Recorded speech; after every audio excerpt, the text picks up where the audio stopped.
오래간만에 친정 나들이를 갔다. 친정에서 그 소식을 들었다. 세상에 별일도 다 있지. 현보 학생이 벼랑간 눈이 돌아갔다나 사팔이 됐다나 어쨌다나 그래서 병원에 실려가서 이것저것 검사를 해보았는데 뇌 속에 골이 한쪽으로 쏠려 있더란다. 우리 생각으로는 골이라는 게 흔들리기도 하고 쏠리기도 할 수 있을 것 같은데 똑바로 있어야 하나 보지. 아무튼 열어보고 그 원인을 찾아내야 하니까 뇌 수술을 하게 됐다는데 어떻게 됐나 모르겠다. 엄마가 내 안색이 안 좋다고 걱정을 해서 감기를 지독하게 앓고 나서 그렇다고 했더니 아무리 지독해도 아는 병이니까 괜찮고 하면서 그 얘기를 해주었다. 그 남자의 큰 누나하고 올케하고는 알고 지내는 사이였는데 올케가 동대문 시장에 자리 잡고부터는 옷감을 끊으러 올 때도 있지만 일부러 들러서 수다를 떨다 가는 사이로까지 발전한 것 같았다. 무슨 병인지는 뇌를 갈라봐야 한다니 얼마나 끔찍하냐. 아픈지는 오래됐대. 가끔 골치가 아프다고 소리 지른 적도 있었는데 본인이 금방 멀쩡해져가지고는 신경질이 나서 그랬다고 하니까 그런가 보다 했다는구나. 우린 잘 모르지만 신경질 날 일이 많았나 보더라. 학교도 쉬고 있었다니까. 그 집 작은 딸이 의사니까 보통 병이면 그거 몰랐겠냐? 근데 어느 날 자고 일어나더니 머리를 쥐어뜯으면서 아프다고 난리를 치는데 글쎄 눈알이 획 돌아가 있더라지 뭐냐. 그 마나님이 얼마나 놀랐을까. 눈이 그렇게 됐는데 왜 뇌를 가르려고 하는지. 뇌를 가르고도 사람이 살려나? 병원에서 지네들 궁금증 풀려고 생사람이나 잡지 말았으면 좋으련만. 자세히 알고 싶어하는 나에게 털어놓은 엄마가 알고 있는 것의 전부였다. 그 후 큰 누나가 시장에 안 나왔으면 올케도 더는 알고 있는 것이 없을 것이다. 정말로 뇌 수술을 했는지 그것만이라도 알고 싶었다. 집에 오는 길에 명륜동 그의 집에 들를까 하다가 직접 확인하는 게 무서웠다.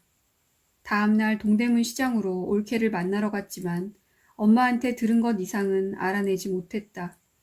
어느 병원에 입원해 있는지조차 알 수 없었다. 마지막으로 혹시나 해서 물어본 게 작은 누나가 다니는 병원 이름이었다. 자식 기르는 사람은 달랐다. 작은 누나는 소아과 의사니까 아이들이 큰 병원에 갈 일이 있을 때 이용하려고 알아놓았다고 했다. 청량리에 있는 그 큰 병원 전화번호를 아는 건 어렵지 않았다. 동네에는 전화 있는 집은커녕 공중전화도 없어서 언젠가 종로거리에서 본 적이 있는 전화상을 찾아가서 통화료 내고 빌려서 어렵사리 걸었다. 전화를 걸기까지의 과정이 힘들었을 뿐 다행히 쉽게 연결이 되었다. 그 남자가 입원해 있는 병원은 해화동에 있는 여의전 병원이라고 했다. 다음에는 살아있냐고 물었다. 수술은 잘 됐다고 성공적이었다고 말하고 나서 누나의 목소리가 잠겼다. 나는 심장이 튀어나올 것 같아서 수화기를 안 든 손으로 가슴을 누르고 다음 말을 기다렸다. 수술은 잘 됐는데 죽는 수도 있을 것이다. 그러나 그런 수술을 아무도 설사 집도한 의사라 해도 성공적이라고는 말 못하리라. 성공적이라는 말에 매달려 기다리는데도 그 시간은 너무 길었다. 암만 해도 누나는 울고 있는 것 같았다. 목숨에는 지장이 없는데 실명했어. 불쌍해서 어떡하냐 내 동생. 누님이 흐느끼는 소리를 끝까지 듣지 못하고 수화기를 떨어뜨렸다. 전화상에서 집까지 걸어오는 동안 세상은 너무도 밝았다. 햇볕이 하루하루 도타워지고 있는 초봄이었다. 눈을 감아도 눈꺼풀을 뚫고 봄의 화사함이 느껴지는 날이었다. 완전한 암흑이란 어떤 것일까? 가장귀를 거의 남기지 않고 전지해 놓은 가로수는 가지 끝이 너무 뭉툭해서 움틀 것 같지 않은데도 빛은 그 끄트머리를 열심히 간지르고 있는 것까지 내 눈에는 보인다. 발밑 양회 바닥에 균열해 고인 흙을 밀고 올라오는 초록빛 풀 끝도. 그렇지만 그런 것들을 보고도 그 아름다움을 느끼지 못한다면 본다는 게 무슨 의미가 있을까?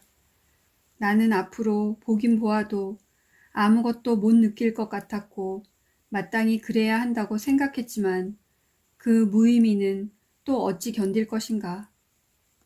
작은 누나를 거치는 거긴 하지만 전화통화라는 새로운 통로를 알아냈는데 그 남자에게 안 가보고 배기는 건 불가능했다.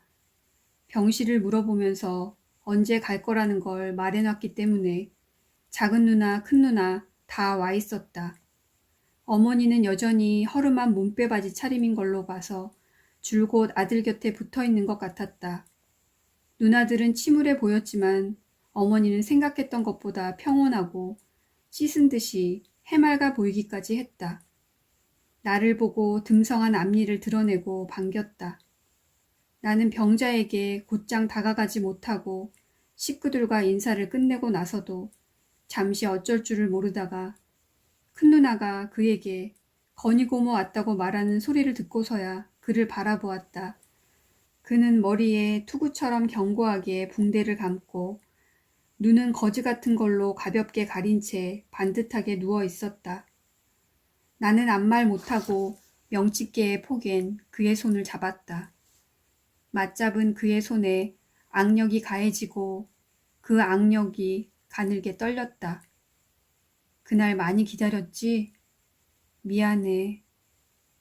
나는 아니 라고 연속적으로 부인하다가 울음이 복받쳐 입술을 깨물었다.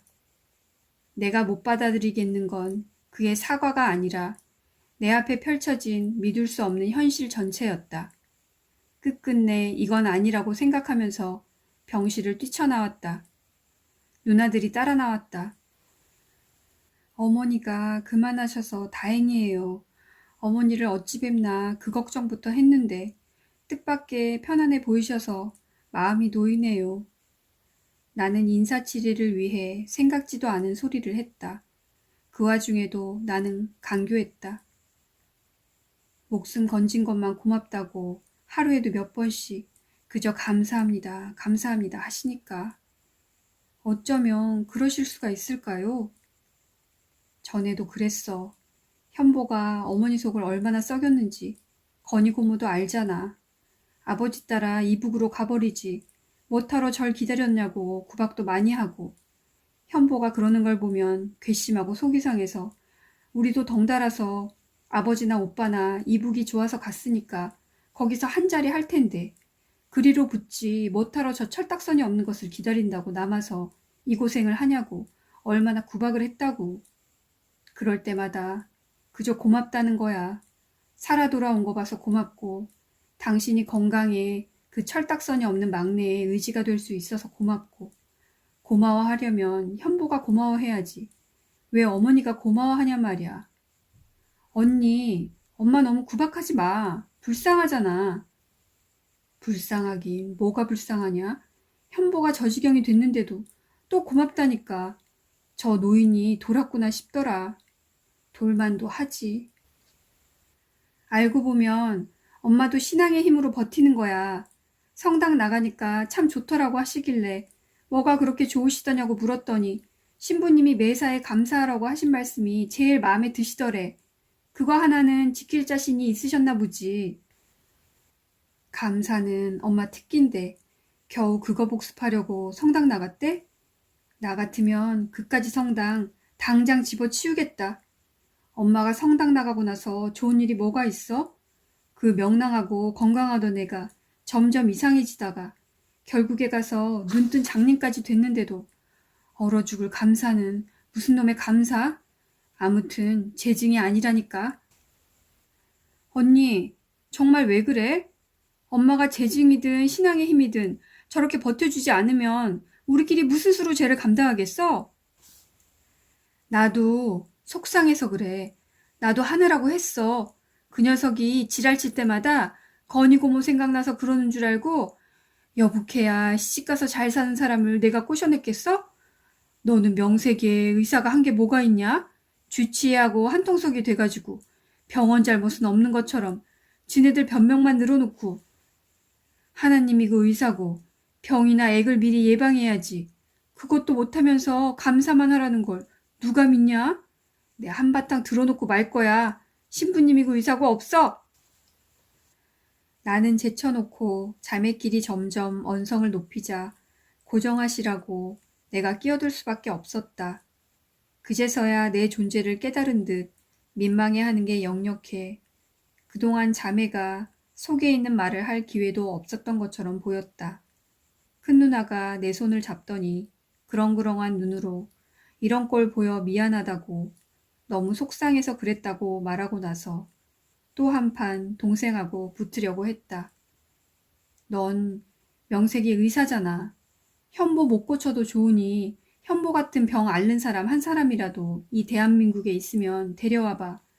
대한민국에서 못 찾으면 이 세계를 뒤져서라도 찾아와봐.